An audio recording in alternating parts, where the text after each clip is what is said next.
Karina dan Radit berusaha ingin melengsarkan Mirsa dari kantor Pramana Group. Selamat datang di YouTube channel Sinopsis Sinetron. Kali ini kita akan mengulas sinetron Wanita Istimewa yang tayang pada hari ini. Tentu Mirsa tidak akan gundah lagi dan tidak akan takut lagi kepada Karina dan Radit. Karena sekarang dia sudah mendapatkan kekuasaan yang bisa dibilang jauh lebih daripada Radit dan Karina. Sekarang Mirsa mendapatkan 40% dari saham yang dimiliki oleh ayahnya, yaitu Pak Pramana. Dan Pak Pramana yang sudah sakit-sakitan membuat dia jadi ragu untuk melanjutkan lagi perusahaan yang memang sudah dia bangun selama ini. Dan tidak kepada Radit dia memberikan kedudukan tersebut, karena ya dia yakin kalau anak dia yang perempuan ini, si Mirsa, bisa untuk melanjutkan pekerjaan dia di perusahaan Pramana Groups, di mana Mirsa secara tiba-tiba dimintai oleh Pak Pramana untuk mengelola Pramana Groups, dan sekarang Mirsa pun juga menjadi direktur pemasaran. Sekarang Mirsa dengan Radit setara kedudukannya, di mana Radit adalah direktur juga, sedangkan Mirsa juga direktur pemasaran. Sehingga yang sebelumnya Radit mengelola dua pekerjaan sekaligus, sekarang ya sebenarnya dimudahkan oleh Pak Pramana. Radit tetap menjalani perusahaan sebagai direktur direktur bidang yang lain gitu ya, sedangkan Mirsa menjadi direktur pemasaran dan membuat Mirsa sekarang kedudukannya sama dengan Radit, dan dia yakin kalau dia harus bisa menjalani perusahaan ini dan menjalani amanat dari Pak Pramana sebaik mungkin. Walaupun memang dia yakin, dia sadar ya kalau pengetahuan dia sangat amat minim tentang hal ini semua, tapi Pak Pramana ya tidak tinggal diam. Dia meminta bantuan Devan untuk membuat Mirsa ini jadi bisa menjalani pekerjaannya dengan baik. Di sisi lain Mirsa pun juga meminta bantuan dari Reza, karena kita tahu ya Reza itu adalah salah satu yang mempunyai perusahaan juga di bidang digital marketing, jadinya ya, dan advertising gitu ya, jadinya ya cocok sekali lah sebenarnya jika Mirsa dan Reza bersatu untuk ngomongin tentang pekerjaan yang memang Mirsa emban sekarang gitu. Cocok sekali gitu ya. Sebenarnya Devan pun juga kalau membantu sudah sangat amat cocok juga gitu. Dan di sini memang Mirsa pun juga harus ada orang yang selalu nge-backup dia ya guys, karena kita tahu kalau Mirsa di sini tuh bisa dibilang sangat awam lah ya dengan pekerjaan yang mau dia emban sekarang. Karena kan memang sebelumnya aja dia jadi cleaning service, ya kan, di kantornya Reza. Kemudian ya hanya jadi staff gitulah atau karyawan di kantornya Reza. Dan sekarang dia harus menjadi seorang direktur, ya tentu dia sangat amat kebingungan nih awalnya. Tapi Mimin yakin dengan bantuan Devan dan Reza nanti Mirsa akan bisa untuk menjalani perusahaan dengan sangat amat baik. Bahkan mungkin bisa dibilang akan maju berkat Mirsa. Nah, cuma di sini ada orang yang iri nih guys dengan kesuksesan Mirsa. Siapa lagi kalau bukan Radit dan Karina.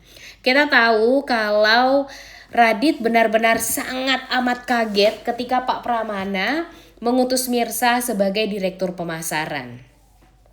Dia yakin kalau Mirsa itu tuh tidak mampu untuk menjalani perusahaan Pramana Group sebagai direktur gitu. Dan ya dia benar-benar mengunderestimate si Mirsa banget lah.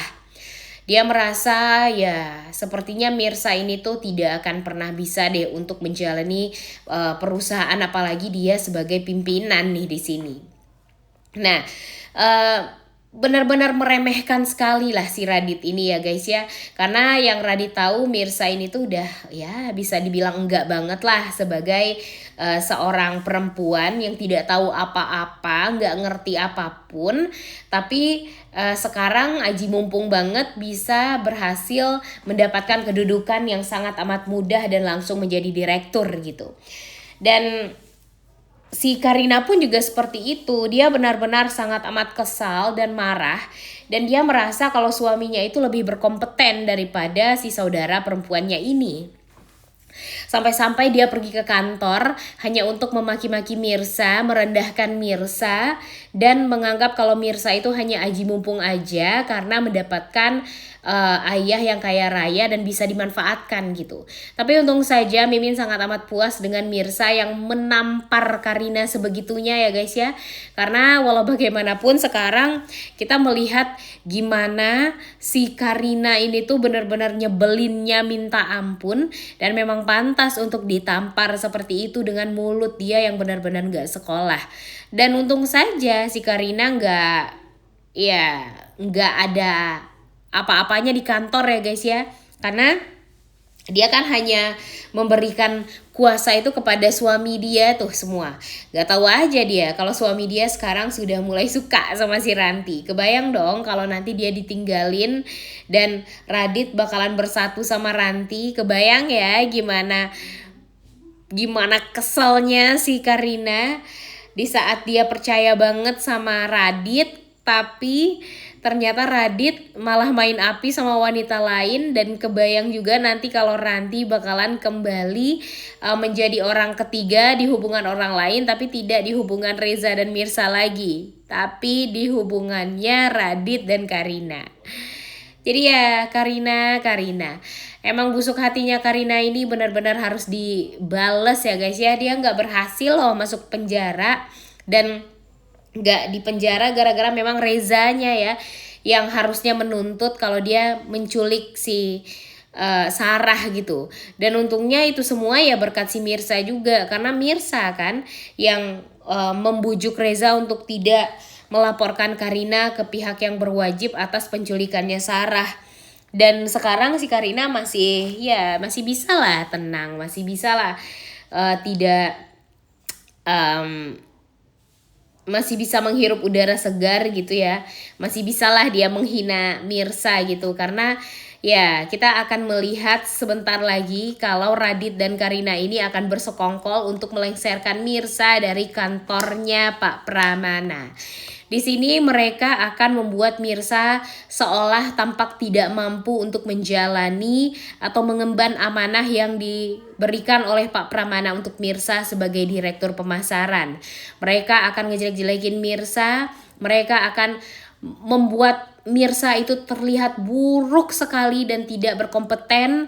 Mereka akan membuat Mirsa itu tampak tidak akan pernah bisa menjalani perusahaan, sehingga nanti Mirsa ini tuh dianggap sama Pak Pramana ya memang sepertinya tidak pantas untuk Mirsa bisa menjalani perusahaan ini. Dan ya akhirnya Mirsa pun diturunkan dan Radit kembali yang akan menguasai perusahaan tersebut. Gini ya guys ya, kalau Radit berhasil menguasai perusahaan itu, ya tentunya Radit akan mendapatkan uang yang sangat amat banyak. Dia mungkin saja akan memindahkan semua saham dari Pramana Group untuk dia, ya kan? Dan apa yang bakalan terjadi setelah itu? Karina bakalan ditinggal, karena kita tahu kalau yang membantu Radit itu adalah Ranti. Ranti yang bagi Radit bisa untuk memberikan kebahagiaan untuk dia, bisa menjalani perusahaan dengan baik, bisa mengerti Radit juga, sayang sama Kenzo, dimana Kenzo itu adalah anak satu-satunya Radit. Dan kebayang dong ya gimana Radit jauh lebih pro kepada si Ranti daripada sama Karina. Dan tentu ini akan membuat Karina hancur sehancur-hancurnya. Si Karina ini tuh Mimin benar-benar geleng-geleng kepala deh guys. Kita tahu ya kalau dia tuh udah sering sekali diingetin sama orang-orang tersayang dia, sering diingetin sama Mirsa, sering diingetin sama Pak Pramana kalau si Radit itu tidak baik. Tapi dia masih saja tetap berusaha untuk mempertahankan rumah tangganya dengan Radit. Tunggu aja sampai semuanya bakalan habis, sampai Karina bakalan ditinggal, itu tuh benar-benar bakalan terjadi guys. Dan Bu Nurma pun juga pastinya ya dia nggak akan membutuhkan Karina lagi setelah Radit mendapatkan apapun yang dia inginkan. Yang diinginkan Ibu Nurma kan cuma satu, dia nggak mau miskin. Jadi jika anaknya kaya raya berhasil mengambil semuanya, ya dia tidak akan membutuhkan Karina lagi. Jadi jangan main-main lah Karina sama Mirsa ya. Jangan kebanyakan gaya, jangan kebanyakan berusaha untuk fitnah Mirsa, ngejelekin Mirsa dan sebagainya. Karena pada akhirnya Karina juga yang bakalan menyesal. Kira-kira sinetron ini beneran bakalan tamat atau enggak sih guys? Coba tulis di kolom komentar. Oleh karena itu kalian semua jangan lupa nonton dan jangan lupa like, comment, dan subscribe. Thank you.